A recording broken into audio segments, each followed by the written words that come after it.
ko honorable Louis Farrakhan wonno ɗon nande no yewta ɗo ko wonno wiyete konko simple o inni africain ɓe neeɓi noon ko wari wowli ɗum o inni no arno afrique wari o inni africain ɓe ɓen iɗon jogii ko marɗon kon fof taw nangu felugol oɗo wiya ko oɗo ma ko oɗo gollane hoore mon hiɗon habbi yo américain wallito on américain ta wallito on ɗon habbi kaari ɗo wiya ko israel haɗi développe ɗon ko france haɗi ko angleterre na ɓen fof ko non par ce que on nantodira par ce que on jogodira par ce que iɗon jooɗi e hoore kanŋe iɗon nangude toragol acce toragol ngol immane hoore mon iɗon habbi menen iwoɓe ɓen amérique yo min ar mi wallito menen tigi kam mi wonto meɗen tampi min ala mbuuɗi andon noon mi waɗira nde yewtere ɗo mere mi ñoggan ende konko mi yewti ɗo mi waɗira nde mere haray ko saɗi mon ko tooli fewndo ka timmi ɗo minitaji 5 o yi bananaji ɗi ley o yi kañum kadi batakuru ndu banque centrale de la république de guinée waɗi on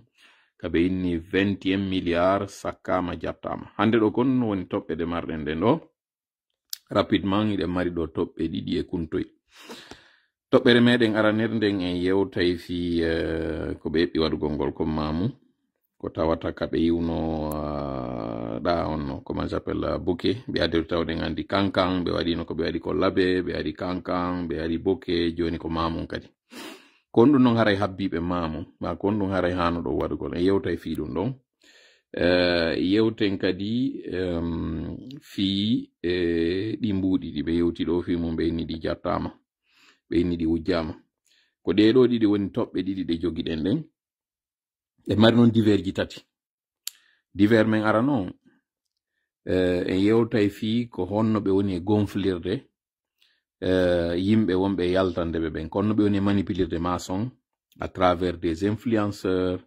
à travers des journalistes à travers des sites konno ɓe woni e waɗirde ɗum ɗo fof fi hoddugol en e yewten kadi pression mo ɓe woni e waɗude e yeeyoɓe ɓen ƴetten ɗo misal makiti wonɗo on causa kono ɓe ari ɓe dooli wonɓe yeyde ɗon sonnaɓe ɓe tawata ko wonɓe arde ɗaɓɓa dépense woɓɓe ara ko modi mum mayino modi mum no nawni ɓiɓɓe mum mayino waranoma e manifestation ji no arde hoccito ɓeɗo e hurmugol maɓɓe e bonugol maɓɓe ko honno ariri ino haɓɓiti ŋoola e ɓeɗo ko honno tawiri ɓe falaraɗade ɓe joni noon ɓay ɓe wawata yiwde ɗum kono noon ɓe woni e gollitirde fiyo ɓeɗo sutenu Mamadi Doumbouya image ji yalta inna causa tigi tawti a yaali neniraɓe anani ko ɓe woni e wolde causa tigi ka ineteno ko ɓeɗo ɓuri mo dartade ka hoore axe ɗum ɗo no tawa e divers ko yewteten kon e yewtay kadi fi on carnaval mo ɓe heɓɓi waɗugol landitoɗen ɗo konto baba konto jajali moni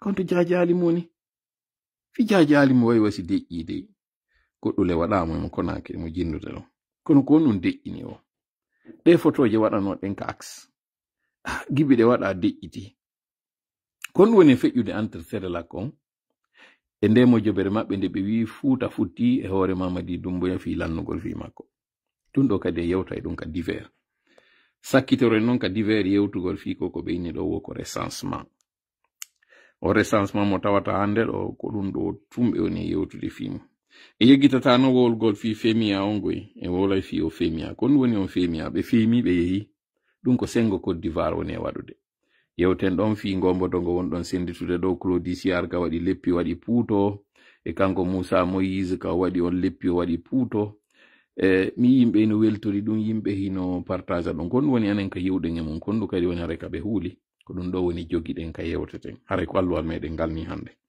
e yetti noon Allah fota ba'du billahi minash shaitani rajim bismillahir rahmanir rahim rabbi shrah li sadri wa yassir li amri wahlul 'uqdatan min lisani yafqahu qawli rabbana 'allimna ma yanfa'una wanfa'na bima 'allamtana wa zidna 'ilman nafi'an waj'alna lil muttaqina imama ويكاد الذين كفروا ليزلقونك بأبصارهم لما سمعوا الذكر ويقولون إنه لمجنون وما هو إلا ذكر للعالمين وما رميت إذ رميت ولكن الله رمى بل نقذف بالحق على الباطل فيدمغه فإذا هو زاحق ولكم الويل مما تصفون وقل جاء الحق وزهق الباطل إن الباطل كان زهوقا ما جئتم به السحر إن الله سيبطله إن الله لا يصلح عمل المفسدين وما هم بضارين به من أحد إلا بإذن الله وما هم بضارين به من أحد إلا بإذن الله وما هم بضارين به من أحد إلا بإذن الله ولا يفلح الساحر حيث أتى فإن تولوا فقل حسبي الله لا إله إلا هو عليه توكلت وهو رب العرش العظيم إنا كفيناك المستهزئين وأفوض أمري إلى الله إن الله بصير بالعباد والله يعصمك من الناس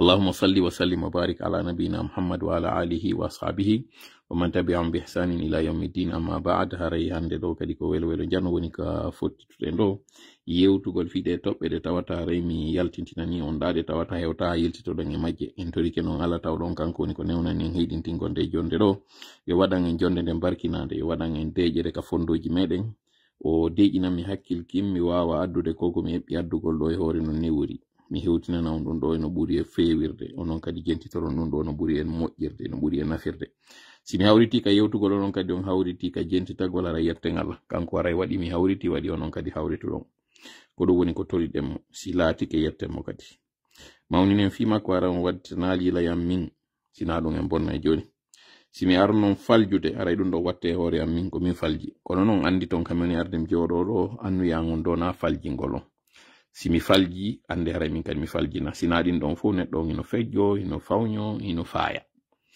en torike noon Allah yo dandu ɗin ɗo fof waɗude kono si ɗi ar waɗude haray lellite konko lelli wurton konko aali famon konko acca na ɗiɗo fof iɗo wawi waɗude tun ka jabodira ɗo ka bindi ɗo ɗo wawi windude ton konko tawata wallitoto konko tawata e ɗum humpiti e ko woni e feƴƴude ko wono sifa fewɗo ni ka hajju ka tawata mi yeggitayno ɗo joni fi muɗum fi ko jelu wona yoɓinede fi hajju ngon officiellement ko jelu landa ɗo wawi wadde ka commentaire ji ko jeluɓe inni hajju wongo e arde ɗo ngon hino landa kono e humpitike goɗɗum ton mais officiellement ko jeluɓe inni hajju ngon hino landa hajjunkejo goto fi yawgol hajja ko jelu landa haray waɗani en ɗum ka jabodiral haray waɗani en ɗum ka sifagol moɗon ɓe ina ɗum commentaire ka commentaire ji ton haray windani en ton ko jelu humpite ɗon hajju ngun 2025 ɗo hino landa goɗɗo si yahi hajjoya haray noon si no mi wiiri noon mi ari faljude haray ande mi timma haray lelli wallidiren sina ɗiɗo fu ande seytane ko o gando ko o mawɗo kono ko bonɗo bof o faaletake nde yewtere ɗo nde feƴƴano labira hara faljere natade nder ton en torike noon Allah yo dandu faljere fayre natude nder ton amin ya rabbal alamin haray no mi wiiri noon hiɗen fuɗɗade yewtere meɗen nden ɗo mi adorande noon tawaray yiltitagol ɗo e piiji ndan aran non ɗum e mum mi waɗuno yewtere ɗo e live kami yewti fi musidɓe meɗen wonɓe ɗaɓɓude dewgal mais mi waɗi ka fen ka lannitode yewtere nden woɓɓe nani woɓɓe nanali moƴƴa yer nanuɓe ɓen ɓe nani kono ɓe famali moƴƴa mi yiltito noon e yewtere nden ɗo mi yeeto en kadi ko honto fewda parce que woodi développement woodi ko ɓeyditi e yewtere nden woodi ko fawi e ka wonno ɗon ko ɗum woni ɗum mi andina en ko sonnaɓe tato wonɓe États-Unis wattano yila moƴƴa e konko mon e wolde ɗon wonɓe États-Unis parce que woɓɓe sikki ko Canada ɓe woni no gasa haray ko non mi yewtirno nden ñande ka angal wattangol yila yan ɓeɗo sonnaɓe tato noon si mi wi Amérique du Nord ande ko États-Unis ɓe woni na Canada ɓe woni hiɓe état ji ɗin na New York ɓe woni kaka état ji ɓe woni si innama noon ka état ji wonɓe États-Unis ɓe no andi état New York ti ko état kono si ɓe inni ka état ji haray ɓe itti nder ton New York wasi nandi New York kañum kadi na état mi jonnata exactement état mo ɓe woni e mum ɗiɓe woni e muɗum ɗin par ce que ɓe senditi e nder États-Unis on ton ɓeɗo inni no faala jomboɓe ɓe hiɓe waɗi non goɗɗo e maɓɓe ɓe ɗiɗo non taw tatoɓen fou jombama goɗɗo on modi mo mayino goɗɗo ɓe yaɗiɗoɓe ɓen ɓe seeda e mum mo modi mo mayi on ɗon o inni ko woni ko faalaka o ko paykun ko ɗum ɗon o wi o faalaka paykun kanko ko ɗum ɗon o wi o waɗali non limite duuɓi ɗin o inni o faalaka wonɗo Afrique si tawi ko waɗanteɗo kaydi ara si on tigi non wawa arande hoore muɗum samina watanana o ala probléme wonɗo Afrique yo jombidude mum ma wonɗo ka woni wo e nder aduna on e hoore windere nden o ala probléme kono o waɗanta on tigi non tigi ardira ɓe yaɗiɗo luttuɓen ɓen ɗon ɓe spécifie komo ɓe faala wondude e muɗum on ko yo taw o yawon inni ko entre 40 à 55 ans on ɗon no mari ɓiɓɓe ɗiɗo o yay no mari ɓiɗɗo goto kanko o waɗa limite kono mo wi tigi tigi mo faala taw wara ko ɓatiɗo mo ka duuɓi makko ɗin non ko anta 35 et 40 ans kanko mari jentite moƴƴa no moni waɗirde précision jiɗi parce que ko 370 message kami wayriti ndarude ɗon hari tawɓe ɓen ɓeeɗo wi ko ɗum ɗo ɓe woni e contactude fimon donc mi laɓɓina moƴƴa ɓeeɗo ɗiɗo o yano mari jiwɓe ɗiɗo o yano mari jiwo goto pour faire simple fiyo waw andude à peu près siɗa arde ko on ɗum habbiɗa e ɓiɓɓe ko on tigi jogui o yano mari ɗiɗo o yano mari goto marɗo ɗiɗon ko wi kon himo ɗaɓɓude ko on marɗo entre duuɓi 4 ha 5 o timminal non kanko 4 on ko ɗum si wi o falaka wonɗo ley makko ko ɓurɗo mo duuɓi ma mo ɓatodiri e muɗum duuɓi o yawnɗa waɗali limite mi yetnoke on peut-être c'est un peu confus joni non wonɗo Amérique idéalement ko on ɗon ɓeeɗo ɗiɗo ɓuri faalede siɗa Canada non ɗa mari kaydi tawa immade ara ko saɗima ko tooli ce qui est intéressant non e on marɗo ɗon ɓiɓɓe ɗiɗo mo ottiti wonnugol Sina kono ala probléme yo taw a seedama ɓeygu ma maayi maɗum a jombali haynde wotere hay si tawi non e ɓaawo a heɓino ɓiɓɓe goo ɗum ɗo na probléme e makko mo mari ɓe makko ɓen o ala probléme an kadi yo taw ɗa mari ɓiɓɓe maɗa ɓen o ala probléme yo taw a aray wonde yaha wiyaka koye wondu forcément goɗɗo e maɓɓe on mo ɓiɓɓe ɗiɗo on mo ɓuri yiɗude koye taw on wonday wonon nokku goto yurmodiron kono si tawi a waɗay ko ɓen tan kon commute e dire a waɗay yaha ara o ala probléme e ɗum ɗon joni noon kon non ɓeyditi wonɗo kadi Europe contacti en bandirawo tawɗo kanko kadi mo ɗaɓɓude muudi oɗo o wi'i ka wonɗa e hoore windere nden o ala probléme e muɗum haysi ko Afrique wonɗa iɗo wawi jommidirde kono emo ɓuri privilégiude on wontirɗon Europe parce que ko oɗo o wawata yiidude e muɗum plus rapidement ko wonɗo jangude non pour vous dire combien de fois ko paykon ha towɗo duuɓi ɗiɗo ko ɗiɗo mi marno kami faalano waɗan nden update ka faalaɓe dewgal ɓen joni noon mi insista wontirɓe ɓen sengo Amérique arɗo ɓen tawa haray no hewtiɗo taw kaydi ala si tawi ko faalaɗa jommidirde on ti ko fi kaydi ko ɗum waɗi ka sélection ji arɓe ɓen haɗi han joni woɓɓe moɗon taw waɗama en contact e ɓen tato ɗon tawno ɓen ko ɓen tato ɗon andano fi muɗum ko ka tawata min tigi simi yii message on mi yi oɗo miɗo reeni flagrament ala e critère on par ce que ka duuɓi aɓataki a wolay ɗon tun taw oɗo reen yi e angal wonugol ngol maturité on e makko ɗiɗi woɓɓe innama hiɓe jombi ɓe wonda e ɓeygu maɓɓe ɗon titaw joni noon ɓe ɗaɓɓude kadi haray goɗɗo goɗon ɓe watta ɗon ɗum ɗon déjà c'est très difficile on dossier ɗo wawa feƴƴude 3 et non des moindres yiya oɗo tawa ko ɓuri hekkinde yeeso ko fi affaire kaydiji ɗin si tawi ko ɓeygu ma wawa ma jonde kaydi fala basa alay kono ko ɗum ɗo hikkinɗa yeeso min hare miɗo laƴiti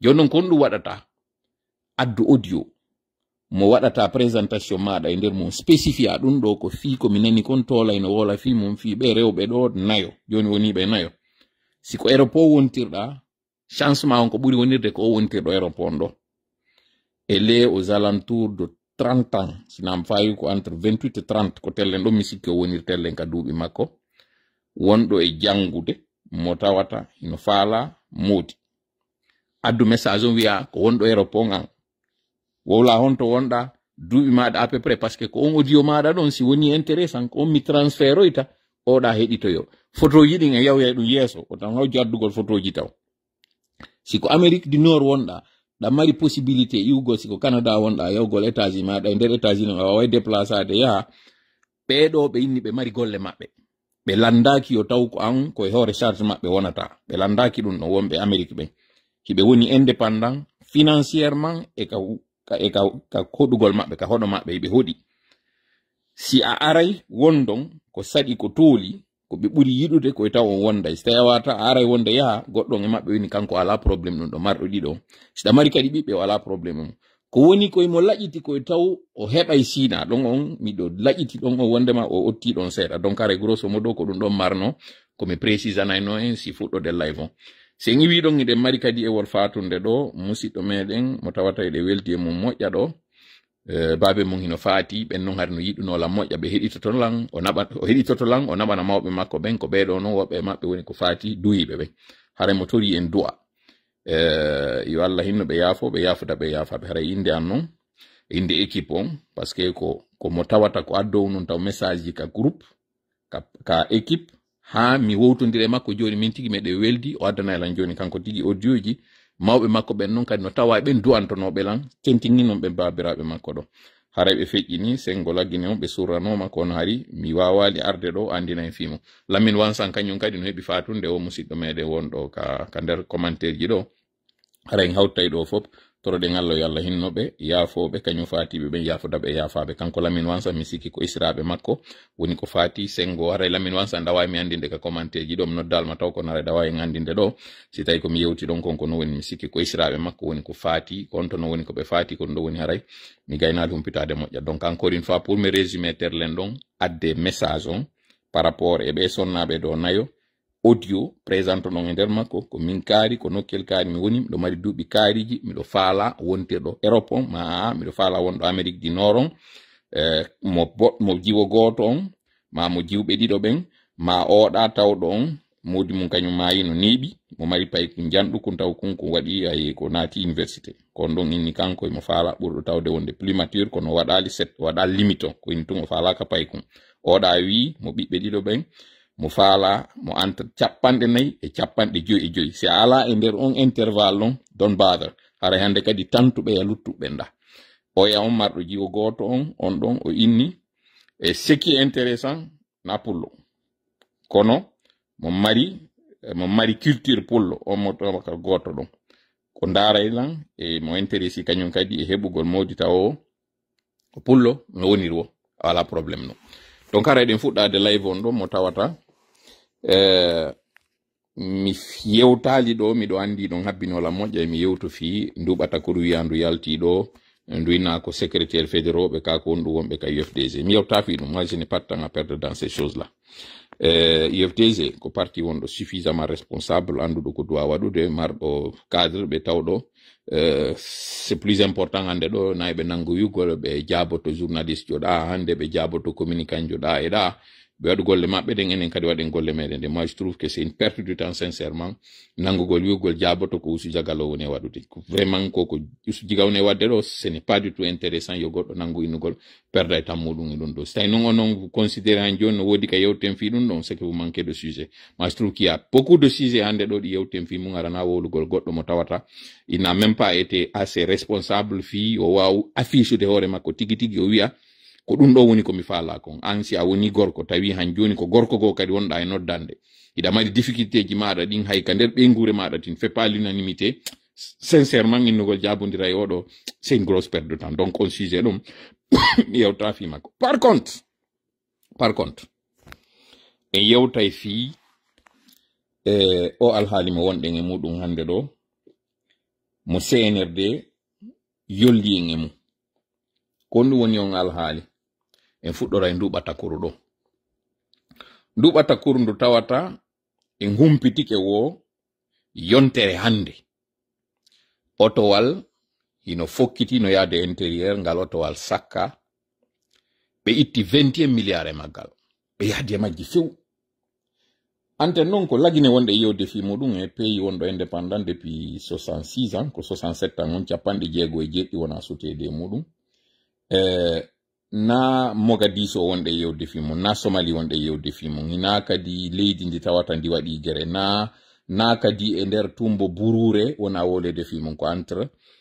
cae didi Conakry Kindia ko 135 kilo Kindia Mamum ko 135 kilo terle no si tawi hakkunde on 135 kilo don nyalorma teddan 21 millions de dollars fiyo welu fika yewtere goddo wawa ƴettude di jonna god ina mo nangu lawol ya lagine en hewti nokkugo CNRD wadi penale de yewti ha joni be ala genade wowlangol en ko wiete kon contre vérité mi laɓɓinana en ɗo non goɗɗum ma mi yaltintina en ɗo goɗɗum e nde yewtere nde ɓe wi ɗon go adoroɗen taw nduɓa takuru ndo tawata BCRG on débloqueɓe ɗi mbuɗi ɗo ɓen jonni o jonnaɗo ɗo ɓe windi ndumɓa takuru ndo ɓe filli ko waɗi kon kono ɓe inni aurait été la totalité du montant aurait été braqué. Wonande nanoɓe français ɓen hewta haka mi juutina yewtere nden konko inete kon conditionnel kono omo nanata français ma no nana seeɗa no faala laɓɓinanede pulal no wayi watuma arɗa tawɗa goɗɗo landoɗamo fi goɗɗum o innama a o anda kono non o nani heno wiye ko hunde kaari ma wiye yo wonan filliɓe no wonan fuɗɗuɓe si ɗon andi on yewtidi e goɗɗo o fuɗɗike wolde tun o inni yo wonan fuɗɗuɓe haray kan haala ko onno jogorto ɗon ka ono mokoba ko onno jogorto ɗon haala wi'aka yo wonan fuɗɗuɓe si a hoolaki goɗɗum ko yo wonan fuɗɗuɓe ko ɗum wawlata banque central on si tawno no fellituno net koko waɗi ɗo konko no woni ɓe wiyata no aurait été ɓe wi'ayno ko waɗi ko net ɓe jonna kañum kadi précision jiɗi ɗum ɗo taw ko remarque arano mo mi waɗanta mo on fuu hano ɗon poɗude hakkille muɗum goo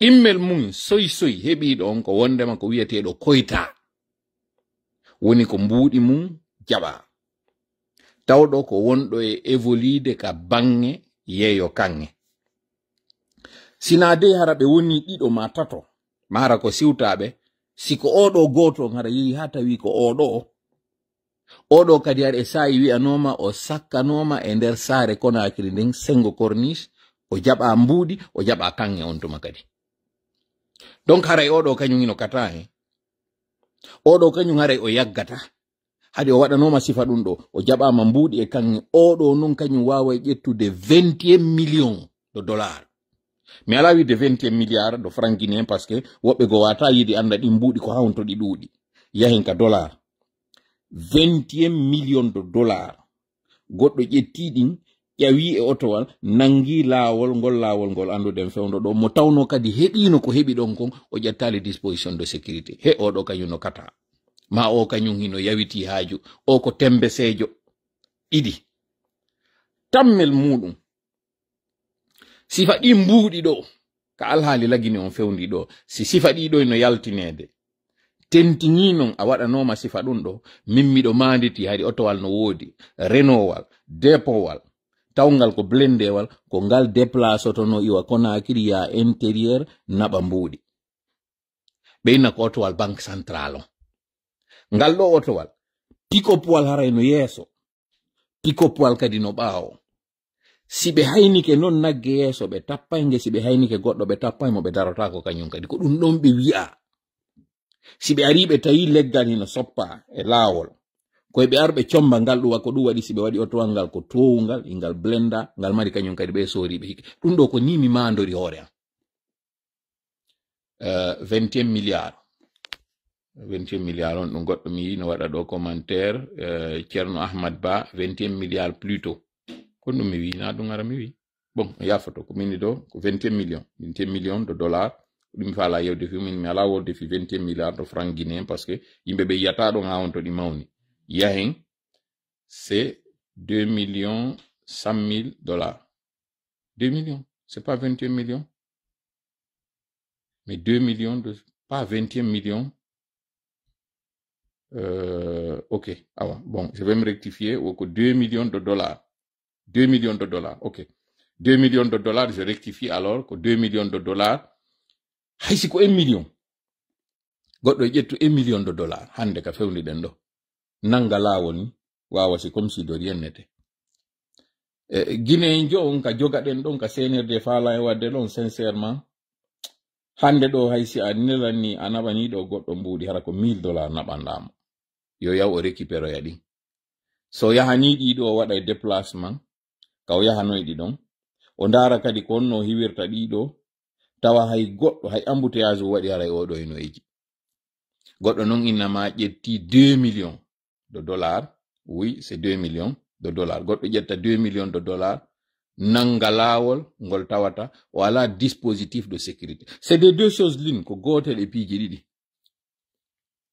Soit ɓe sakkiɓe ɓeɗo jaɓi ɗi mbuɗi yehi fellindiraka goto e maɓɓe kadi barmali innaka e nder ko ɓe ari ɓe waɗi ɗo kon fellindirama ha tawi o moyen ɓe barmini oɗo ma ngal oto waɗata ka ngal ɗon o moyen e yi image maggal ka ɓe fellindiri kon parce que ngal ɗo oto al na wonno ngal yarude doyi konno ngal uyude konno ɓe wawiri darnude ngal ɗo ngal forsali o moyen ɓe koñidira si tawi ko finkaali ɓe ari ɓe fewtini ɓe ɗo o sofere jo ndaari ha tawi si o darnali ɗum ɗo ɓe e yi ko ɓe woni e wadde ɗo coupeur de route ɓen ko ɓe woni arretude ɗo njulaɓe e yi ɓen si ɓe seedama ko onno haray ɓe way ɓe piyay sofere on ɓe tufa pineje ɓe nawa ɓe kasera e yi ko ɓe waɗata ɓen ɗolle hara ko ɓe ɗaɓɓi ko heɓugol 10 millions 20 millions 50 millions si ɗuuɗi ha ko haala 200 millions naneten ɓe jaɓiɓe mais 21 milliards to franc guinéen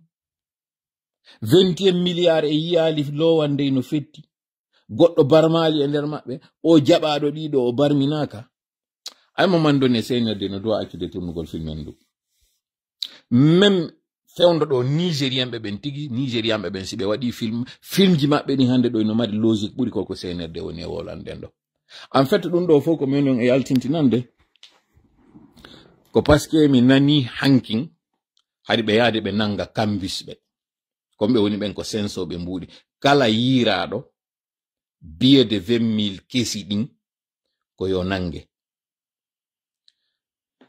senerde no doit change de fournisseur jo maɓɓe wonɗo ɓe jonnude ko haako ngi baapingi ɓe woni e gollirde fewnɗo senerde no doit change de oɗo ɓe duwa ɗaɓɓude goɗɗungo joni ɓe yiwa ka gaz ɓe yimmoɓe ara bete ka ɓe ara joni ka ɗuma onno ka ndiyam banji ɗum ɗon ino ɓuri ɓe moƴƴande parce que il faut être con fi yawgol e ngol laawol ngol senerde woni e wadde ɗo sincèrement en fait ino ɗo ko waɗi ko senerde no soñji ka bange muɗi lanni alaka ɓe yoɓa fonctionnaire alaka ɓe jonna yimɓe jonno ko ma senerde inventa goɗɗum kaɓe jonna e hilno ɗen koko ɓe wiɗo heɓe jaɓa mbuɗi no mari objectif ji tati nane mi wi ko gotel e piiji ɗiɗi koko tawata ɗo ɓe atakama c'est soit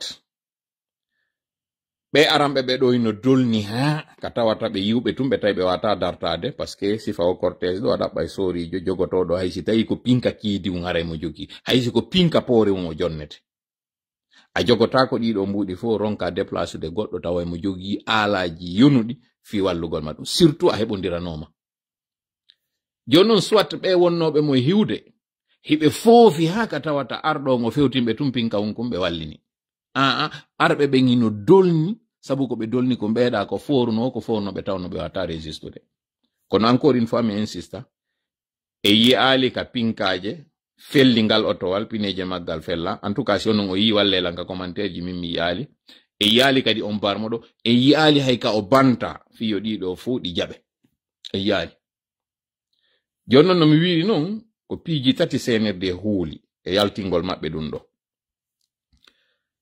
anditen noon sifa o opération ɗo sino waɗude banque centrale on ino andi ko mbuuɗi buy woni e ƴettude jonna goɗɗo particulier jo dispositif et procédure de sécurité njanoyno woodi fi ɗum ɗon siko gonga oɗo o sakkama e laawol o jaɓama ɗiɗo mbuuɗi ko senerde sammi sakki ko kamɓe yehi sakkimo awa ko sabu non ko tawata kon ko kamɓe yehi sakkimo ko ɗum waɗi si probléme haɗi fuu so waɗa première hypothèse si konko ɓe wiɗon kon hakkil wawa e ƴettude ko ɗum ɗon ɓe waɗi ko kamɓe ƴetti jonni oɗo mbuuɗi ɗin yehi fotto e makko ɗo wi addu jonnamen ɗiɗo wi a mbuuɗi ɗin a jaɓama ɗi fiyo senerde heɓu no ɓokkitora première hypothèse nden ñelde ɗon fiiɓay nde wawoytake justifiede koyo médiaji ɗin fof wowlu inna ɗi mbuuɗi ɗo ɗi jaɓirama ni ñelde nde ɓe mari ɗen FMI ko adi landiɓe mbuuɗi ko yoɓe justifie ɓe ƴetta noon hande kadi ɗiɗi ɓe wiɗo ɗi muti o 2 millions maɓɓe ɗo parce que wiyande kadi ko 2 millions ɗi ngawrata de dollars ɓe ndara bete no ɓe uddira yolde. Première hypothèse. Deuxième hypothèse, mo tawata on hakkil an kimmin hino yeyi e muɗum. CNRD inna ɗi mbuɗi ɗo ɗi jaɓama parce que ɓe wawata yoɓude fonctionnaire ɓe wonɓe ɓen intérieur. Fino yo fonctionnaire ɓe ɓen habbo parce que fewndo ɗo ko taƴa tokka ɓe woni e waɗude koye ɓe nyawloroɗa ɓe yoɓitiraɗa, koye ɓe ɓiƴi o jolajoɗa ɓe yoɓitiraɗa, ɓe yeto fonctionnaire ɓe intérieur ɓen peyi on du lewru ɗo wonay en retard fi on ɗum. Mbuɗi duwanoɗi yawde ɗin ka banque central ji mo Zérekore on, mo Labe on, e mo Kankan on, parce que ɗiɗo mi sikki ɗi mari banque central ji on andi banque central jano on no woodi, mais banque central ji kañum kadi no ɗi gouverneur aji jani ɗo. Miɗo andi Labe no mari goɗɗo, miɗo andi kañum kadi Zérekore no mari goɗɗo, ko mo Kankan on woni je suis pas très sûr, miɗo andi Kankan har no marno BC ɗum on no Bisigi, kono est ce que Kankan no mari banque centrale, c'est à vérifier. Toujours est-il que ko ka waɗi ko entre Kindi a Mamo ngal otowal ɗo ngal wonno yarde ka ngal yaari ɗo, et c'est ce qui est curieux. Ngal wawi hammirde Labe, ngal wawi hammirde Haute-Guinée, ngal wawi hammirde Guinée forestière. Yoɓe innuno ngal ɗo sakkama ɓe wawi yetade ɗiɗo fou centre de pays ji ɗi wondema salaire moɗon o retarde parce que ɗi mbuɗi ɗo sabu ko ɗi sakka ko ngal lawol ko ɗum ɗo waɗi salaire moɗon o hewta ɓe lamitora ɗum ɗon. Deuxième hypothèse mo CNRD inventiri nde fenande ɗo. Troisième hypothèse, mo tawata il n'est pas du tout à exclure.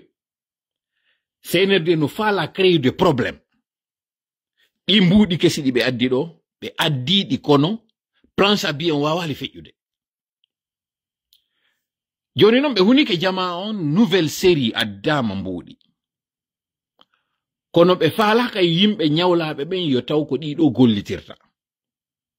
Ɓe créa o scandale ɗo ɓe hande ka numéro de série kaariji kala yiraɗo ɗi nangete ɗi. Ɓe sakita ɗiɗo non e nder makiti on.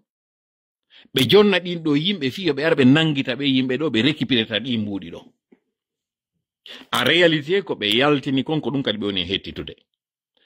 A wowlay tun an o nangaɗo ɗo ɓe na ɗi mbuɗi ɗo ɓe anda ko no henderoyɗaɗi kono ɗiɗo no tawa ay wujjanoɗi ɗi. Ɓe defama on probléme ɗon hande kadi ko faalaɗa kono hettoroɗa. Mi anda so yi on mécanisme ɗon. An a yehi a récupéri mbuɗi ɗi tawata ko mbuɗi ma laaɓuɗi poste daggeniɗi ma a wujjayi. CNRD hino andi ɗin mbuɗi ɗi jonnuma hino tawa ɗin série ji ɗi ɓe wi ko ɗin wi wujjama ɗi wujjakale ko kamɓe wi ɗum. Ɓe immino e yimɓe aroɓe jinda ka makiti ɗaɓɓita ɗiɗo nangideɗa e ɗiɗo an hiɗa andi na wujjaɗi jogiɗa. Ɓe addama ɓe hollama ɓe inna ko ɗi wona ɗaɓɓitede fewndo hande ɗo hande kadi ko faalaɗa kono sortoroɗa juuɗe ɓeɗo ambuɗi maɗin a perdiɗi. Ɓe jondima yalti ka mbuɗi ma kono ɓe hettiti parce que ɓe considéri koko wujja jogiɗa. Did you guys see that? O yii toporu ndun, o yii ko CNRD waɗi kon, ɗum ɗo fof ko parce que mbuɗi lanni ko maɓe hamaɗi e moɗon ko maɓe jonnaɗi e moɗon. Hande ɗo siɗa nyawla sa ari a tawi CNRD ayni yoɓɓe aylan ɓe sutinima ɗi 20 000 jantiga ayne a falaka ɗiɗo parce que a falaka probléme. Donc ɓe innete na kamɓe salima a yoɓude ayno mbuɗi ɗin. Ɗum ɗo no wawi fewndo min waɗayno transport, je me rappelle hari min arayno wonde min tippina dongal njulaɓe yoɓa men 500 francs ji. Nyallal ngal fof warayɗa konta ɗon. Hari ɓe yiɗno mi woldaɗo inde wownoɗo mi wadde ɗum, hari mo yiɗi ɗum a wolay tum ɓe na ko ɗiɗo njulaɓe ngaddani men. Surtout no yeeyoɓe no naɓantenoɓe farim ɓen. A wowlay tum ɓe inna ɓe bireɗi ɓen ko ɗiɗo yoɓi men. Minen kadi ko ɗiɗo min yoɓata mi wata inventude mbuɗi go. Si a jaɓali a salike mbuɗi, sa a ƴetti pumpuru ndu nyallal ngal min natayno ka nder kabine men konta ɗo leere haray meɗen limude mbuɗi. Leere 500 francs 500 francs. Ɗum ɗo non ara ko recette mo 500 000. Wonde recette mo 600 000. Remorqual do ngal 35 tonnes 700 sacs. Tippina ɗum ɗo njula jon ƴetta fewtina ma ɗin ɗo wiya yoɓima. Si a jaɓali mawma e portande plainte to innama yoɓima mbuɗi lagine na mbuɗi lagine o joni ma ɗum 500 francs 500 francs awa joni noon kaka 20 000 ji wona. A jaɓali ko mbuɗi le jonnaɗa fi hon ɗum hadi jaɓali. Siɗo mar 10 000 ji ɗi jonne lan ɗin ɗo mi wata jaɓude 20 000. Ko ɗiɗo le mi jogi. wona ko an sali yoɓede kono kamɓe ɓe propose anima moƴƴe donc hara wattani yila moƴƴa konko CNRD woni e wadde ɗon iwen ɗon noon aren noon e nder mapunde nde CNRD joggi justement fi on mamon ko wiɗen ko yimɓe fokkiti mamon ɗo mi an laati ɗon andi tarika on moƴƴa iɗon andi ko innete kon bataillon Gomba ka commenteji mi fala yo yetolan ko ɗum ɓe wi gere on Gomba konto Gomba taw woni miɗo andi ɗo noon ɓe leymiro ɓen e ɓe sangareyaɓe ɓe weltoto moƴƴa o live ɗo e ɓe telimile konto Gomba woni kon ɗum kadi ɓe inniri ɗon piiro ngon Gomba kon no wira ɗon kon ɗum feƴƴi Gomba na Komba de ko Gomba kon ɗum ɓe inniri ɗon Gomba mi fala en waɗana ɗum ka commenteji waɗen interaction seeɗa sakite noon moƴƴa yewtere nden sabu on ɗo mari ɗo ande ɗimi yewtata on seeɗa ko on ɗum ɓe inniri nokkure nden Gomba ko on to Gomba woniri ka commenteji kon ɗum kadi ɓe wi'ani ɗon Gomba kon ɗum anduɗon ko feƴƴi Gomba yaye fay ɓe andi kam mi fokkiti ɗon yaye fay ɓe inni Sékou Touré amamu ɗon miɗo arde kono mi fala en fuɗɗo taw gibi ka tan colonisation taw fewndo porto ko ɗon mi fala taw en fuɗɗo fi mamu mi fala en fuɗɗo ɗon s'il vous plaît on partage une partage égale à 1000 personnes ok Chérif Diallo merci beaucoup ok ɓeɗo MD Diallo inni Kindia Gomba ina Kindia tigi woni no ɓati nun Kindia woɗɗa Gomba c'est dans la préfecture de Pita na kadi exactement Pita kono kaka limite c'est dans Télémélé ɓeɗo kañum kadi wi Télémélé en fait Gomba ko hakkunde Télémélé Kindia e Pita yimɓe wata hoolade ɗo moƴƴa kono Pita ino kernidi e Kindia nini kami woni e wolde ɗo Pita ino maridi Kerol e Kindia sengo masiri ndi Kindia no maridi Kerol e Dalaba wata non henande woɓɓe goɗo kono Kindia e Dalaba no maridi Kerol woɓɓe nayi non ɗo joni kono tawiri haray feƴƴa mamum si hewta Linsan si hewta Kindia kono tawiri Kindia wawa heɓudude Kerol e Pita tawɓe ɓen Dalaba no ɗon mamum no ɗon Linsan no ɗon yiltite moƴƴa ndaron géographie on o yiyay tawon Gomba ko nden nokkure nde tawata hinde hakkunde Kindia nde hakkunde Télémélé nde hakkunde ɗuma honno Pita ko ɗon nde woni kon ɗum feƴƴuno ɗon portojo arno mamu o yiwi mamu o hammi Fuuta o hewtoy Fuuta tawi o duɗɗike mamu o yiyoy debbo wonɗo maasi labbaɗo danejo o wi ko ɗo faala ɓeni mo oɗo ko jombaɗo accu ndara woɓɓe goɓe jomba kamen fandoma hari ɗum ino woodi porton hari so arino o jonneta no debbo mo wonda e mon ha o gayna séjour makko on o yaha poɗodira o wi ko ɗo mi faala o dooli ɓe ɓenni oɗo modi makko no yehi leyɗe Engele modi makko kañum kadi ko hulaɗo ha porton inni ko ɗo jonnoto lalla ɓenni awa ɓe ƴetti ɓe jonni mo fur goɗɗo immi dogi yehi leyɗe Engele noon ko Sarlo wiyeteno Engele ɓe yettimo ton e ɓeygu ma on porto ƴettimo dey o iwriri Sarlon ton ari o natiri mamu o feƴƴi o yehi o hewtoy ka maɓɓe o yeyata hin ko gonga ɓeygu maɗa nangi lawol ngol ɓe yaade Conakry ɓe wi Conakry mo yaadudo e makko o taƴiri ɗon o mi wari o sakko e Gomba o wari portojo on ɗon on portojo yehi ɗaɓɓi to gabru makko ngino ɗon ka o surra o ko mamum duɗɗi o portojo ko mamum wari o duɗɗi ko ɗum waɗi so yehi o waɗoy ɗon o fottoy ɗen caate ɗon ɗum ɗon no gasa wata yiide ɗo facilement yimɓe aray ɗo joni na bomme naninde taari kan kono min andari ko min andi tun ɗo ko goɗɗo waɗi ɗum on non komo Pita jeeyaɗo maasi ko waɗi ɗum kono ko mamum porton ari duɗɗi yehi fottoy ɗen caate ɗe fottoyta ɗon are nun joni e Sékou mo tawata on ɗon on buye mum ino andi ɗo Sékou Touré waɗi ndundarankeyagal o yehi ha ɓeyni mo nduru buuse hakke ma ko warata yimɓe kono hari mo acci mamum ɓeynayi noon hitande nde Farba mayata ka okka wo o yaway ɓeyni haaju wañi o tuma bonata wo kañum kadi ko ɗoyru ukotomo awa ɗoyru ukkindu ndun Sékou Touré o arno windi wareteɓe Fuuta fuu ɗo yo ɓen ɗon non hewtata o ari hewtanimo mamo on taw sallijo tayno ɗon o hendi ɗon ɗiɗo addi ɓe ka nder terrain ɗon o felli ɓe ɗon no woni non kanko wari wargol yimɓe ɓen ko public ɓe warete non o sallijo ɗo torino mo inni accu bete mi waɗa darɗe ɗiɗi o salligi o waɗi ɗe darɗe ɗiɗi o fewti Allah o inni Allah o to ñila waɗi ko waɗinmi ɗo kon ñaawo hakkundeji amen o surra ɓeygu makko heyni Sékou Touré yimmi yehi Conakry nawnare fiɗude mo nde fiɗimo ko d'ailleurs woɓɓe ko inni ko ɗon ka o dari ka ɗum waɗuno ɗon kural ngal naatu tun e o sallijo ɗo kanko kadi wayi wasi ko goɗɗum woni ka o yowa e ɓandu makko no o nawni ko nder nawnare ɗo woni sabu makko ɗo woɓɓe go kañum ka danga yugol taali fululu felele ko tinde taali to ala woni e wolde ɗo are non joni ko wayriti ɗo ko yewten fi entre 2008 2009 fewndo transition CNDD o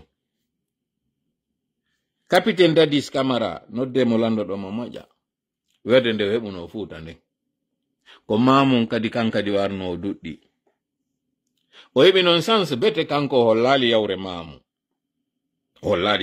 au contraire warno teddinima ko ɗum waɗi si kanko wawi hisude ko yer ko hisi ɗon ko kono ko ɗon kanko kadi o fawano goɗɗum mi wowlata fi muɗum ɗo anduɓe ɓen noon no andi kon ɗum waɗuno on tuma buy sikkika ka warno ƴawriri Carrefour Sase kaɓe innayno Sase ɗa ko ɗon o rewrira na ɗon duɗɗande makko den ko mamum o duɗɗinde ɗa ko simple formalité tun waɗa ɗon mi ala hewtude ɗo kam fi ka padri on ɗum ɗo mi wowlata jaɓon non wondema sabu teddungal ngal mi joganigal e oya honno so kono ɓeynata mo Petit so ko oya honno modi ko Bantama so sabu ngal teddungal ngal mi jogani monsieur Bantama so hara mi wowlali fi ko on ɗum kanko padre waɗa mamon ɗum ɗo mi wowlata mi haɗa e makko kanko capitaine Dadis Camara ko ɓe fandinomo ɗon kon ko ɗum ɗo woni sabu o heɓi ko heɓiɗa kon joni noon si CNRD wi no fokkiti mamum waɗaneɓe tapi labaɗo weƴƴitaneɓe tapi s'il faut yahe fuɗɗo ɗo jaɓɓoyagol ɓe linsan wota on sakkoɓe dey wota on sakkoɓe yo kanko Mamadi noon siko o gorko tigi yo immoya mi défiamo ɗo je te mets au défi Mamadi si t'es garçon vraiment toi t'es garçon comme tu as dit nous sommes allés à la mort t'es un garçon faut aller à maman. Je répète encore, je le dis en français. Mamadi est libre d'aller partout en Guinée. Il est citoyen guinéen. Toute la terre guinéenne, tout le territoire, lui est loisible, il peut aller.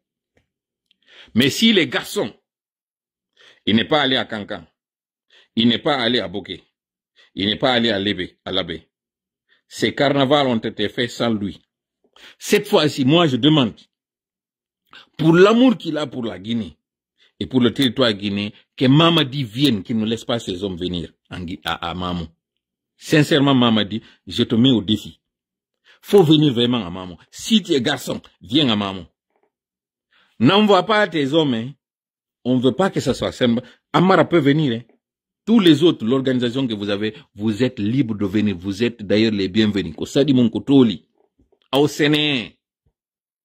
Ah. Venez, oh, venez. Mamadi, si tu es vraiment garçon, viens à Mamou. Je dis encore, hein, tes soldats, si tu es vraiment garçon, viens à Mamou, n'envoie pas quelqu'un. Je te supplie, vraiment, faut venir à Mamou. Tu es garçon, viens. En tout cas, moi, je vais voter pour toi. Viens à Mamou. Moi, j'ai dit, viens à Mamou. Si tu es homme, sincèrement, faut plus te mettre derrière ces gens-là, les envoyer. Le carnaval que vous voulez faire là, cette mamaya, cette parade, faut venir vraiment. Tu t'es confiné pour rien. Tu es en train de te confiner à Conakry pour rien. Viens. C'est l'occasion. En plus, le mois de mai à Mamou, non, c'est moi par excellence. Viens. Si tu ne viens pas, c'est que tu n'es pas homme. Tes hommes là, tu ne dois pas les envoyer seuls. Il ne doit pas aller tout simplement au four et au moulin. Le charbon là, faut pas les laisser aller seuls. Faut aller. Moi, je te conseille, faut aller. Si vraiment tu ne vois pas, c'est que tu as perdu la confiance. Le grade de général que je t'avais donné là au début, je vais retirer ça. Si tu es garçon, comme on dit, si tu as vraiment coutou là, faut aller. Si tu as la gnaque, si tu as le bagou, comme on dit, tu es courageux, comme tu le prétends, faut aller à Mamou. En tout cas, au nom des gens de Fouta, Fouti, et Madame m'a dit, moi je t'invite, viens à Mamou. Tu es sûr de toi, tu as la confiance en ton pouvoir, tu es quelqu'un de brave, viens à Mamou. Je veux que vous envoyez cette portion-là à Mamadi. Dites-lui que je tiens à ce qu'il vienne à Mamou. Qu'il ne recule pas, hein. Que les autres aussi ne reculent pas. Venez à Mamou. Vous qui voulez venir à Mamou, venez, Kosadi Monkotoli. Et nous demandons à tous les Mamounka, tous les Mamounais, les Mamoun, Wernane et Mamadi Doumbouya, et fait de Mamen de Moya. No werni no do non luttu be no andira do non do wawi wernude wernane en o délégation wota on bonay mabbe dey wernane embe andi non be mamu ko memu yobe arbe mema memi nembe ko hana memi nete kon andi nembe ko ka alma mi on be ari wernembe hakkunde juulide den don yobe arbe hewta don wernembe don ha moƴƴa wota en bonoy mabbe dey wota e raɗoɓe dey wota en sakkoɓe wota goto sakkoɓe wota on hulɓinɓe fes acce wiwgol ɗo wonde masi ɓe ariɓe habbi taw habborɓe fus yoɓe ar wernemɓe waddi men no wo min kadi si tawi ɓe wi'i hiɓe arde ɗin délégation ji ɗon fop ɓe waɗi répartition on ɓe yeyatama kaari e wernete nokkel kaari e wernete nokkel kaari wota on bonnitu ɗum ɗon dey wota on ko goto woni me falaka e arɗon wota Idi Amin armamu Idi Amin me falaka e armamu luttuɓe non Bala Samora Ammara Usu Jiga et tous les autres are ko saɗi mon ko toli ton accuno Mamadi Doumbouya ɓawo dey wota on accumo ɓawo mi toriki on mi jeeji on gere en fop Mamadi ara si Mamadi arali do kamɓe tumɓe mike ɓe ari wota on wernuɓe ɗon are ko saɗi mon ko toli ara ko ɗum ɗon marno kam yewtayno ɗon joni non aren e diverji ɗin pendant que en heɓi combien de minutes 51 minutes mi ñoggino tinna ko yawnoɓe ɓen kankan yehi boke ko ɓen kadi woni arde Mamou kono noon ɓe woni wiirde yimɓe ɓen yo aro koɓe yettoma an fonctionnaire jo chef de département maɗa on chef de ressources humaines maɗa on directeur jo maɗa on ko oɗo woni e waɗude liste on ndara hoɗo ngo jeyaɗa ngon e mum siko mo a kankan ko onon duwa hikkade yeeso no tawa ko yoɓeteɗa kon ko an hikkoto yeeso ara prépara terrain on yiida e notabilité on werna wonɓe arde ɓen nde ɓe hewta ɗon koye tawa préparé ni ɓe kaɓe waala e ko ɓe ñaama ko ɗum ɗo woni rôle maɗa on ko ɗum ɗo ɓe oblige fonctionnaire ɓe ɓen fino yon faamu ɗum ɗo moƴƴa mi faala heɗintinde on ɗo yewtere nde docteur Faya Minimo no waɗi nde tawata hinde hani poɗude hakkille meɗen den heɗitoɗen den nanen nde yewtere makko nde waɗi ɗo sabu mo wowli ɗo haalaji mawnuɗi yentita ɗum. C'est pas toute la Guinée qui est derrière le CNRD. C'est l'administration et quelques affamés qui sont en train de chercher quoi manger. Ce que le CNRD et ses supporters sont en train de créer, c'est une illusion. On est en train de créer l'illusion que toute la Guinée est désormais derrière le CNRD. Mais si vous observez très bien les images, les mêmes que vous avez vues dans les images à Kankan, vous les avez vues à Kindia, vous les voyez à Boké. C'est les mêmes qu'on est en train de tourner. Puisque l'État, les maîtres moyens de l'État sont aujourd'hui consacrés au transport des fonctionnaires pour aller prendre des photos à Kankan, à Kindia et à Boké, eh bien que cela ne vous trompe pas. Une autre promesse, le président Doumbouya a dit, essayons d'éviter les erreurs du passé. Eh bien, je ne sais plus quelles sont ces erreurs du passé. Parce que nous fonctionnons aujourd'hui pire qu'avant. Pire qu'avant.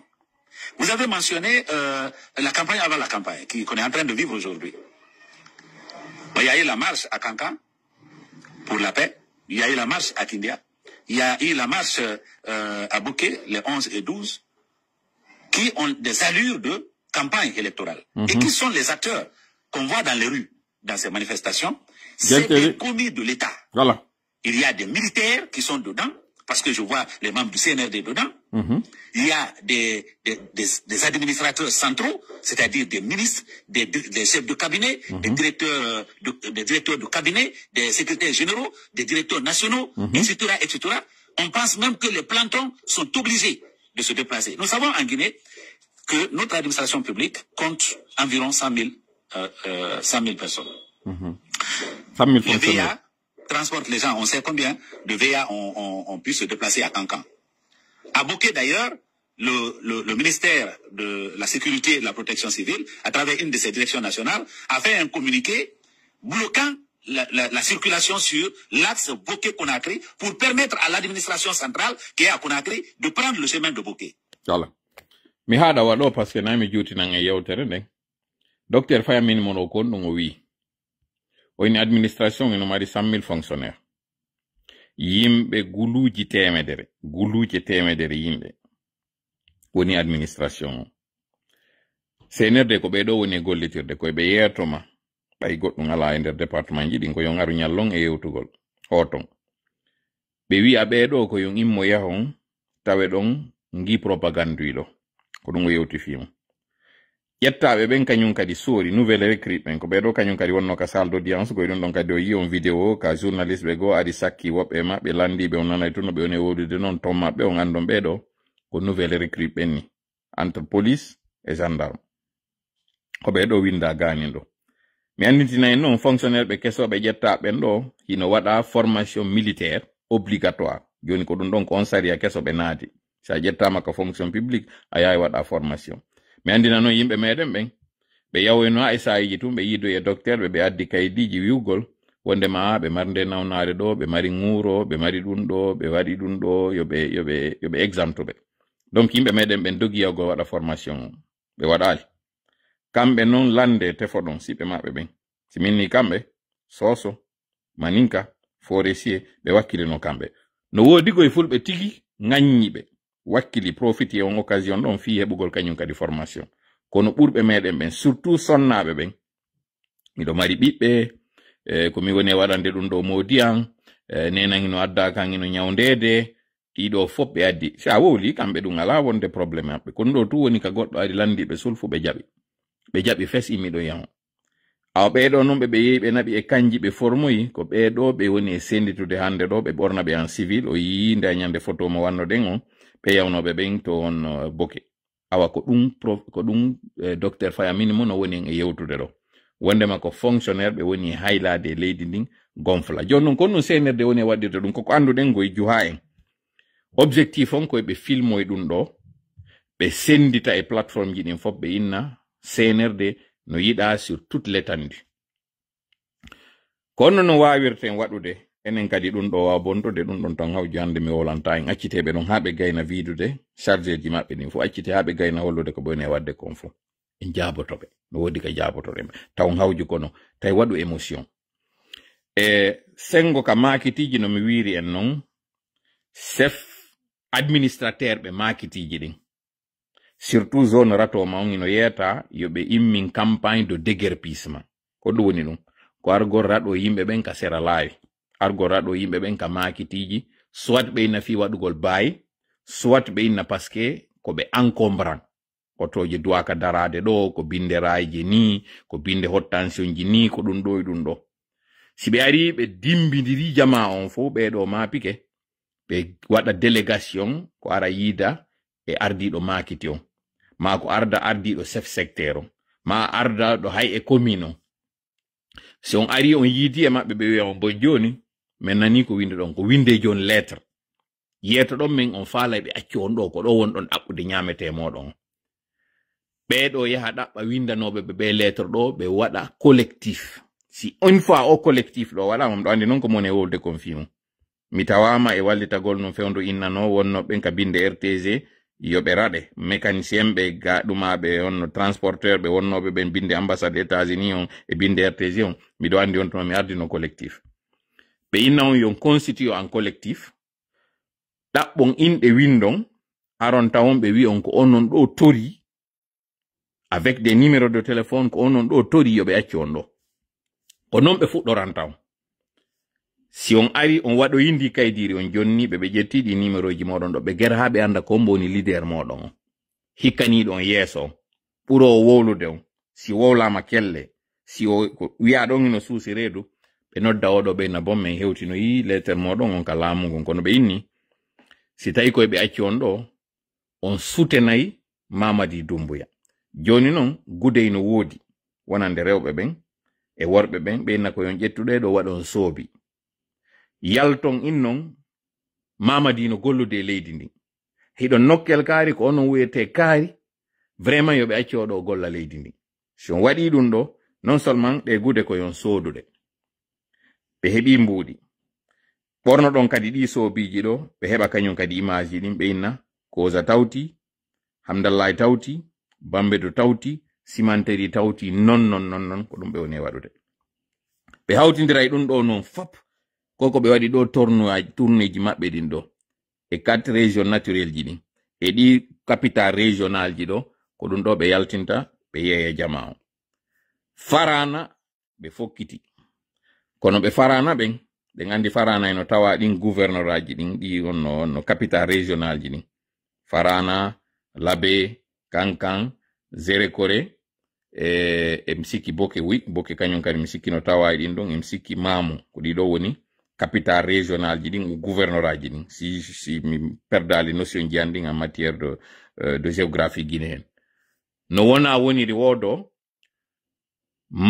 Idi Amin e makko e Bala ɓe mari di probléme fi affaire Farana parce que Farana ɓe wi candidat jo maɓɓe on ko ɓiɗɗo lanɗo ko woni candidat jo maɓɓe o oya onno dansa weltorali kon ko tawato ko Mamadi no fokkintini ɗo Bala weltorali Idi Amin ka wowletake parce que ɓe wi kamɓe ɓe Farana ɓen ɓe waɗi contribution jano fi yo CNRD on wawu joɗade sina non kamɓe ɗum ɗo watano latade donc on probléme ɗon CNRD no mari mo ɗon en plus mbuuɗi ko ɓe jogui comme probléme mum ɓe mari o probléme d'insécurité hande mo ɓe jogui ɗo mo tawata on mi ala juutinde yewtere nden e makko min mi faala tun kanko mam yo yalti Conakry Mamadi miɗo faala moƴƴe yo yaltu Conakry sincèrement simo suusi reedu ko gonga ko gorko no wirno yo yalti Conakry mi wara mamo vraiment miɗo faala ɗum ɗo moƴƴa non miɗo siwrani ɗum ɗo o yiyo e non on tuma ko waɗoyta ko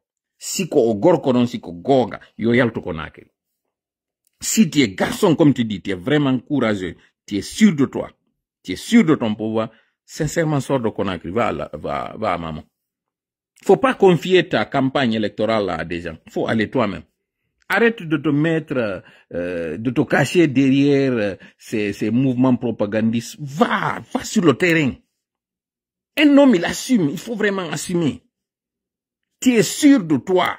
Tu connais le projet que tu as, ce que tu entreprends, ce que tu envisages de faire. Assume. Arrête de mettre des gens au devant, des gens que tu manipules.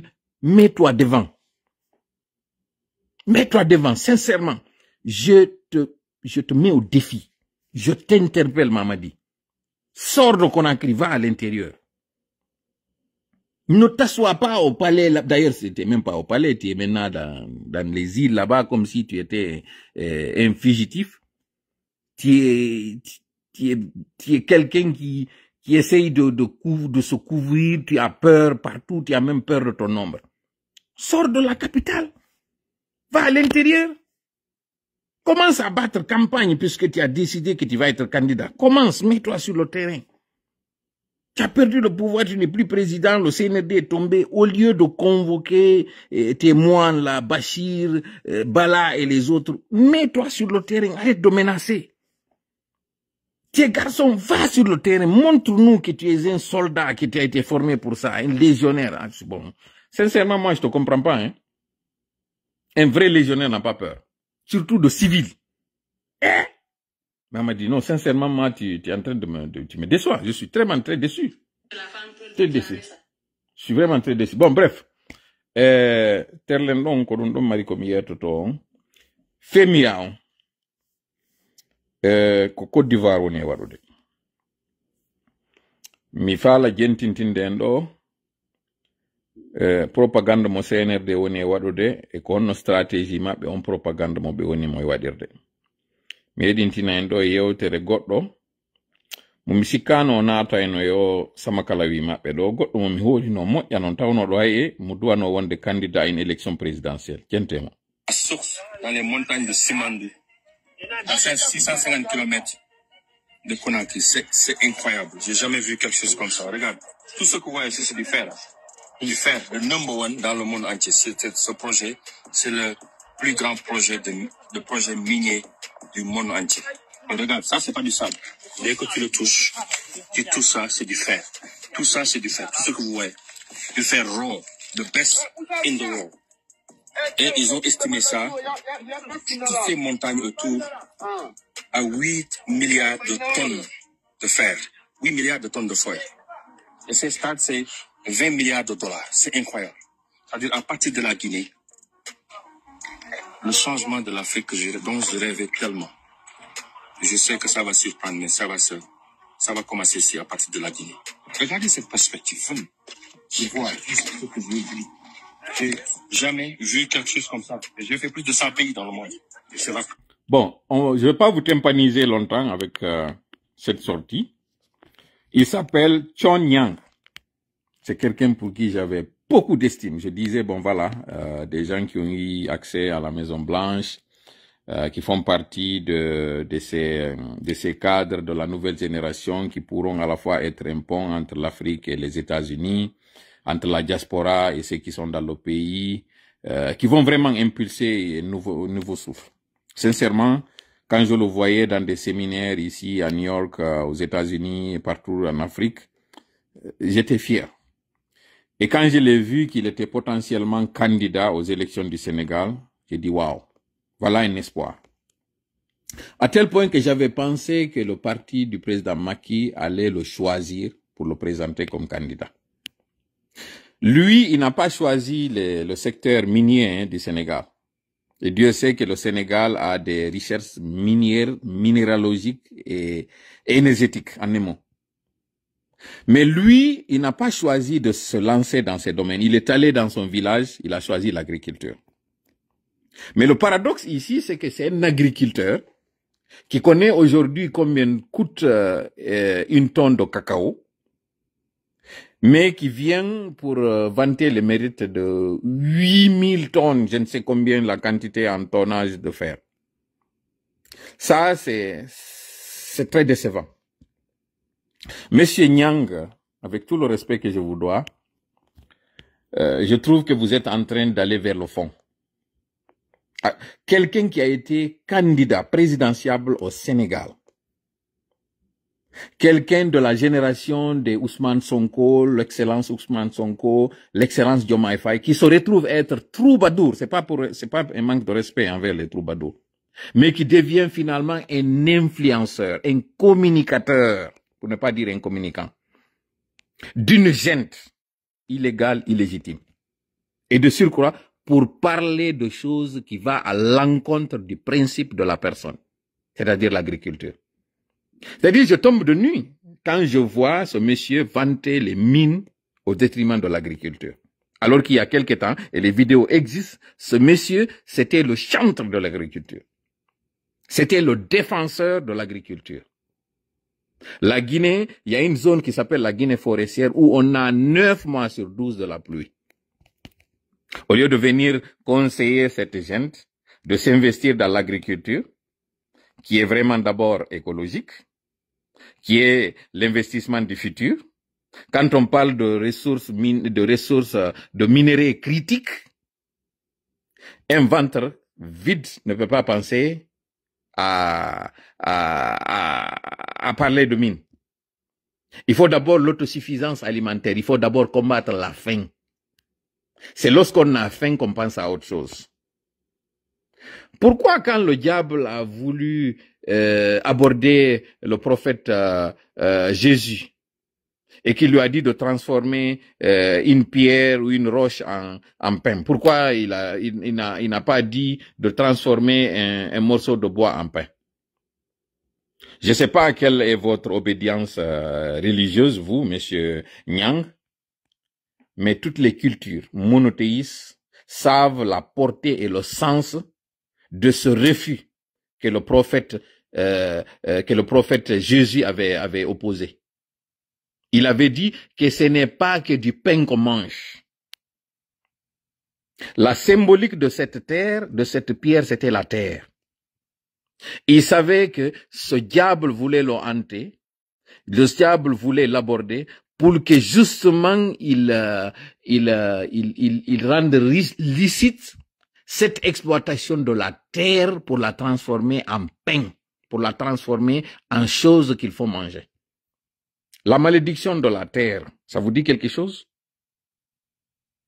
Cette terre d'où nous sommes ici. Avez-vous remarqué que tous les pays qui ont des ressources minières se retrouvent avec des conflits? Aujourd'hui, allez au Congo. Regardez ce qui est en train de se passer au Congo. Cette terre-mère, c'est pas pour rien qu'on a dit la mer. Cette terre, elle est mère. Comment voyez-vous quelqu'un qui, au lieu de demander à ce que cette mère fasse de la nourriture, que cette nourriture soit servie sur une table, mais qu'au matin que les enfants viennent croquer leur maman? Avez-vous vu cette famille où la maman, tellement qu'elle aime ses enfants, elle dit, venez me manger. Venez couper ma viande pour me manger. Trouvez-vous ça décent? C'est ça que vous êtes pourtant en train de faire aujourd'hui. Vous êtes en train de faire croire à tout le monde que ce projet, qui est un écran de fumée, qui est une utopie, qui est un leurre, qu'aujourd'hui, vous savez que l'espoir de l'Afrique dont vous rêvez, ça partira de la Guinée. Sincèrement, je suis très gêné parce que je peux même pas être sévère envers vous parce que j'estime que vous ne savez pas dans quoi vous êtes en train de vous embarquer. Mais ce qui est dommage, c'est que l'espoir des Sénégalais qui reposait sur vous, vous qui avez été imprésidentiable, qui prétendiez d'être président du Sénégal, aujourd'hui vous êtes au service de jeunes qui sont de la même génération que vous, qui ont une formation moindre que la vôtre, un niveau académique moindre que le vôtre, un statut moindre que le vôtre. C'est même pas comparable, mais c'est vous aujourd'hui que vous transformez en influenceur. Vous êtes un blagueur. Vous n'êtes même pas un blogueur. Sincèrement, c'est gênant, monsieur Nyang. C'est très, très gênant. Moi qui vous ai rencontré un jour dans une rencontre de Sénégalais où on vous avait invité comme étant une ressource pour le Sénégal, un point focal pour le Sénégal. Ce jour-là, il y avait les entrepreneurs, les as des as parmi la diaspora. Ce jour-là, j'étais ébloui de voir quelqu'un qui parlait l'anglais de cette façon-là, avec aisance. J'ai dit, voilà l'espoir. Voilà des jeunes qui ne cherchent pas à être sous les bottes de qui que ce soit ou bien dans la poche de qui que ce soit, qui montrent que l'Afrique, ce n'est pas que cette famine, ce n'est pas que c'est those beggars. But what you're doing right now is worse than what you used to. I can't even get the words to say how much I'm disappointed. Trust me, honestly, this is downgrading yourself. What you're doing right now is downgrading many hopes. Just for a blink of an eye. Seriously, I don't have any word to say. But I have just a small advice for you, sir.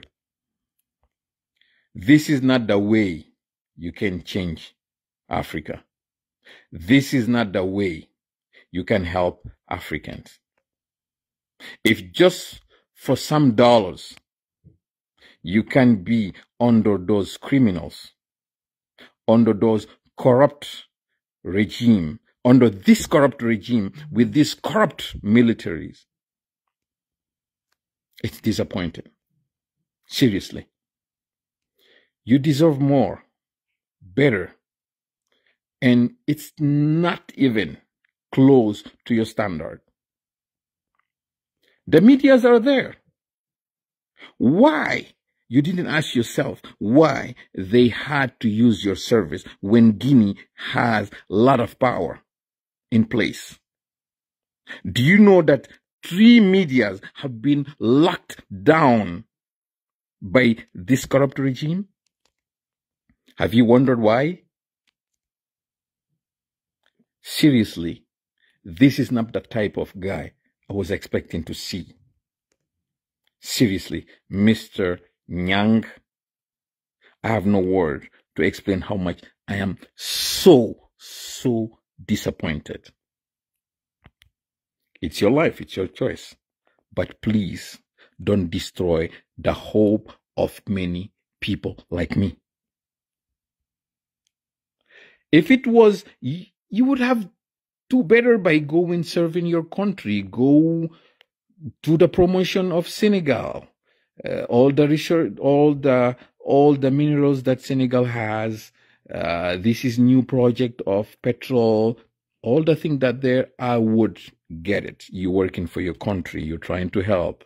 It's the same generation. This is it's not a regime. This is an elected power who's like, it's an elected government. It's the same generation. Okay, I would get that. That would have been fine to me. But you are helping another country against its own people. Like, really? This is why you went to school for? This is why you got the degree that you have? Seriously? With all the knowledge, with all the background, with all the meeting that you had with high people in this world, you went to kneel down to those military who killed to be in power, who are killing their people. Like, really? And tomorrow, what you gonna say?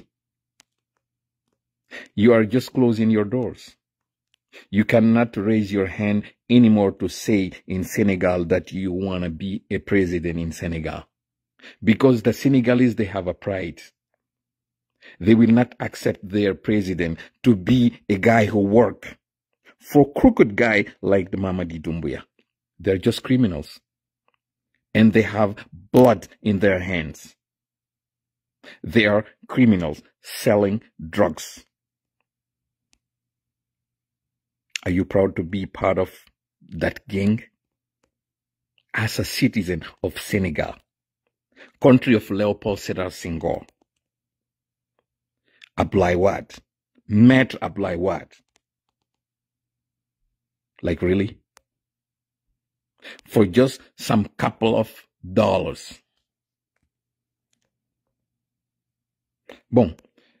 Sincèrement, on y a fotolango ko taimi do wolde do giangle wiandu maningi do, mais je suis très déçu de ce monsieur, sincèrement. J'ai préféré lui parler en anglais pour que il sache que ce qu'il est en train de faire est aussi écouté aux États-Unis.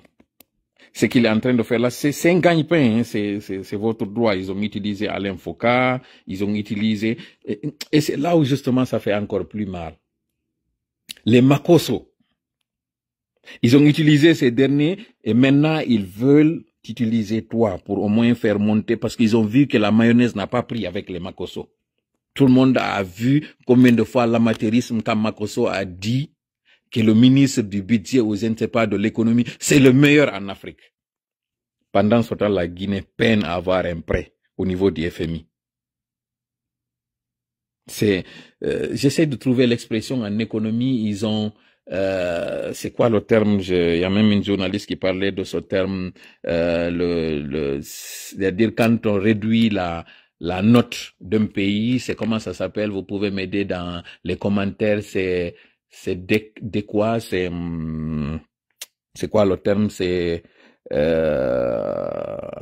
bon, j'essaierai de trouver le terme, je vous le mettrai. Mais la Guinée a perdu cette note qui fait que lorsqu'on a manqué de payer sa dette à temps, c'est ce qui arrive. Et là, c'est les agios qui s'ajoutent, les intérêts. Lorsque cela arrive, on réduit la cote. J'essaie de voir dans les commentaires, dégradé. C'est pas, il y a dégradé, mais il y a un autre terme. Il y a un autre terme plus technique. C'est dégrader la note, mais il y a un autre terme. Il y a un autre terme qui est plus approprié lorsque l'institution perd sa note par suite d'un défaut de paiement.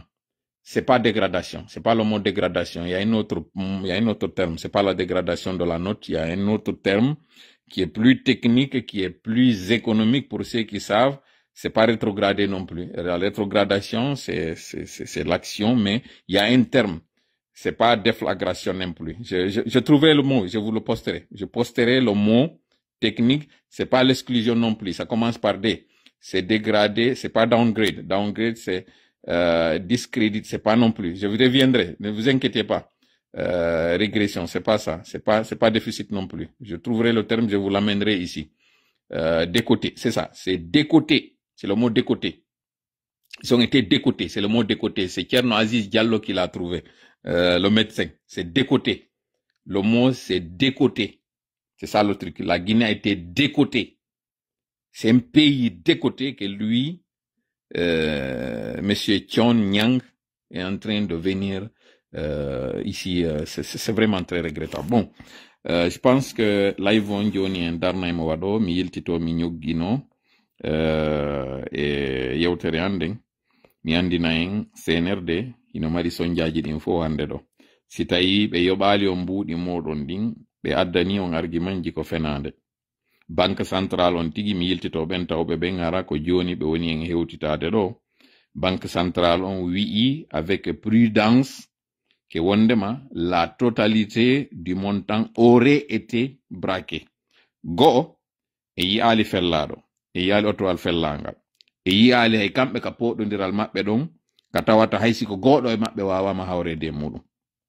Ɓen ɓe tawata coupeur de route hawri e mum, ɓe jaɓi ɓe saago e maɓɓe, e yahi téléphone ji maɓɓe no jaɓa, e yahi otowal ngal ko fella kon, sofere jon joɗoto wowla, e yahi passager ɓen kadi ɓe wola konno ɓe brakira, oɗo o wolanali en ɗin ɗo fo, woodi ha e ka wonde ka wonkiji solata.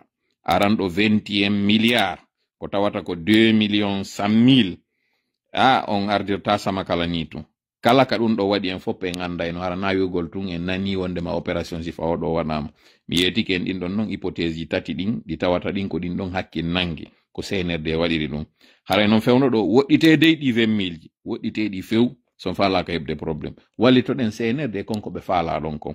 Joni non ko ɗum ɗo ɓe holorno fi relansugol leydi ndin ɓe addi ɗin fo biyeji kono ɓe yii la mayonnaise n'a pas pris.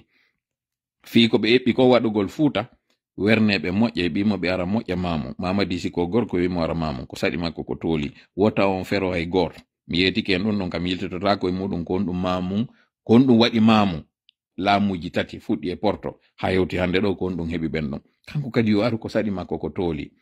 Ɓe wonɓe yeyude makitiji, si ɓe ari ɓe tawi on ɓe ni ko ɗum ɗon soutenirto Mamadi Doumbouya woto waɗude, par ce que ɓe ƴetto e ɗin image moɗon ɓe holloya.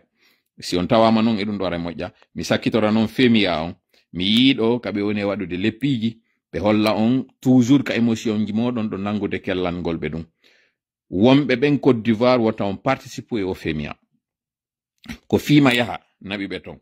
Si on ari onon par ce que ɗo yiɗi leppiji moɗon, par ce que ɗo yiɗi potoji moɗon, ko ɗum ɗo ɓe woni on e nangirde no andirɗon non siɗa faala nangude lingi adday ñertotowi. Siɗa faala nangude dowru adday tigare. Ko ɗum ɗo CNRD waɗi en hande ɗo doomi, waɗi en hande ɗo kulle. Si ɓe faala yoɓe ɗum ɗo taw holli combien de fois CNRD haysi ɓe yeeyu valeur leydi ndin ko ma ɓe gollitira ono.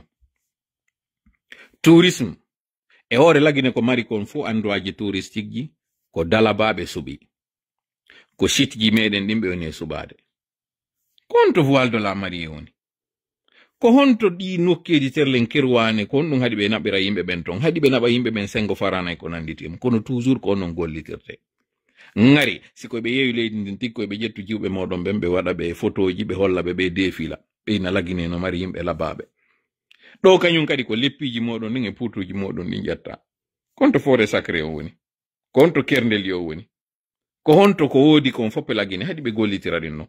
Kono ko onon ɓe andi no mari émotion, ɓe andi ko onon woni marché maɓɓe on, ko onon woni makiti maɓɓe on, ko onon yalti, ko onon hetti, ko onon immoto ara ɗi festivité ji maɓɓe, ko onon jogi compte ji Facebook, hiɗon soodi page ji ɗon jooɗi ɗon partage ko yaltiti o. Claudi Siar sino faala hina putoru tun o waɗata, siɗo faala kanko tiggo jooɗoto saccandu ɗum wata wonno haaju moɗon. Ko yoɓaɗo ɓeɗo fuu yi'e hiɓe yoɓude ɓeɗo ɓe déplace de ɓeɗo fuu fi yeyugol ndi ɗum ɗo fuu ko fiyo touriste ɓe ar. Mi waɗanayi on noon prochaine fois ɗo audio ji ka andirto ɗum kamɓe ɓe etade yeyugol leydi ndin. Portoɓe goɗɗo ko jiwo endujo yawɗo lagine o inni wo ko lagine woni the worst country to go to. oɗo nagginejo pandanke ɓe yoɓude woɓɓe waɗu promotion laggine wonɓe motoji yawɓe laggine corruption ka police ɓe woni ɓe sakkade jatta ɓe mbuɗi maɓɓe